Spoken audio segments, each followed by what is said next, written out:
Wouldn't it be great if mom and dad would just leave you alone on the way home? Hey, this is James Leath. Thanks for tuning in. I know it sucks. You're tired from the game, the match, the tournament, practice. And mom and dad want to talk about what happened. You hate it, and you're not alone. In fact, in my experience working with athletes from all over the place, the car ride home is one of the worst experiences of playing sports. But why do you hate it? It's probably because you know what you did wrong. And if you lost, you know what the score was. Or maybe you didn't play very much and your parents want to give you advice on how you could play more. Those feelings are okay. And it makes sense why you are bothered by it. You just want to decompress. It's not unlike when your parents get home from a long day at work and need a few moments to themselves before switching from work hat to parent hat. But how do you let mom and dad know to leave you alone for just a few minutes? Here are a few things I want you to consider. Number one, your parents are coming from a place of love and protection.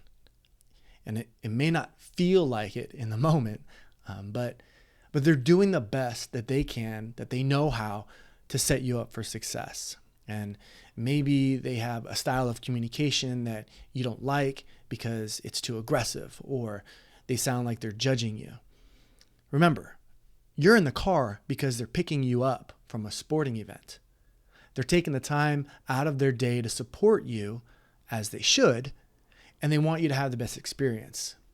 Even though when they try to talk to you about it, and they try to play coach in the car, you hate it. Now, I'm not letting them off the hook, right? So if I could tell them to leave you alone and let you figure out what your performance meant and what you will or will not do in the future, I would. But you have to do it. You have to let them know that you appreciate them, but would like some time to process what just happened before you comment on it. Number two, your parents look at you as an extension of themselves. And you are. Really. Whatever you do, whatever choices you make, they have a ripple effect in your parents' lives.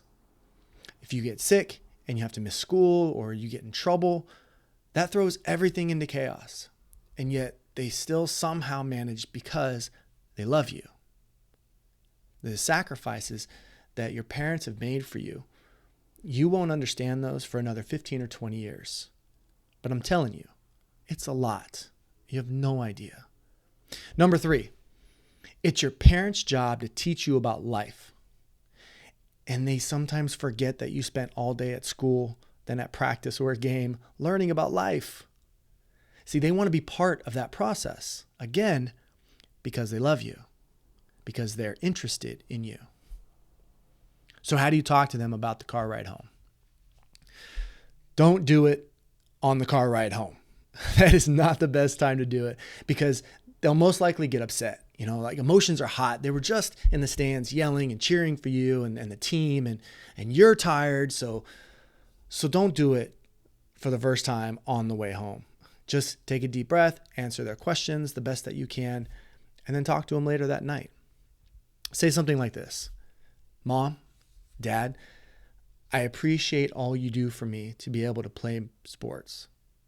After a game or practice, when I get into the car, would you please give me the car ride home to be in my own thoughts? I don't mean to be disrespectful, and I love you. And I want to talk to you about what happened, but just not right away. Is that okay? Now, don't be sarcastic about it. Don't be emotional about it. Just talk to them straight up. Most parents will be happy that you brought it up, and they'll be fine with it. But no, the next time you get in the car, they may start asking questions. It's a habit, and they love you. Just smile and say, can we talk about it maybe after dinner? I'm tired, and I want to think about it a bit. Don't forget that they love you, and they mean well. So take a deep breath, stand up tall, and be honest with them about how you feel. You got this. Thanks for listening. My name is James Leath. You can find me on Instagram or Twitter at jamesleath, or you can shoot me a text, 805-242-2575. Remember, there's an athlete in all of us. Unleash the athlete today.